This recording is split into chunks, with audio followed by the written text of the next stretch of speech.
Дагы бир кызык нерсени айткым келип атат, ушул тилге байланыштуу. Тилде мына бүгүнкү заманда биз өзүбүздүн тилибизди билбейбиз. Тилекке каршы бул өтө кейиштүү нерсе, же болбосо кандай билбейбиз эмес, толук кандуу билбейбиз. Же мындай бир баасына жете албай атабыз. Колдо бар алтындын баркы жок деп атпайбызбы?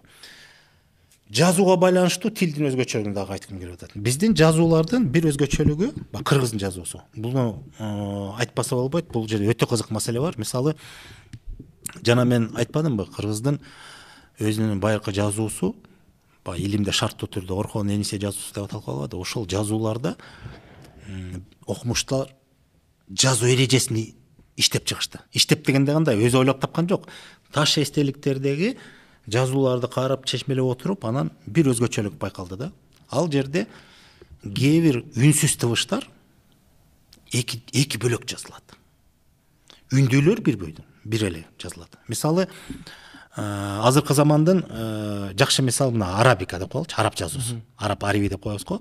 Аларда бир тыбыш 4 жазуу жазылат, билесиңерби? Эгерде жөн эле тамга катары тыбыш катары жазылса, ал өзүнчө жазылат.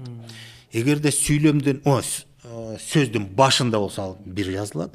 Сөздүн аягына келсе, ошол эле тыбыш башкача жазылат. Сөздүн ортосунда болсо таптакыр бөлөкчө жазылат. Өтө татаал. Мен муну биринчи жолу көргөндө жаман таң калгам да, ушундай эмне кереги бар ушундай татаалдар?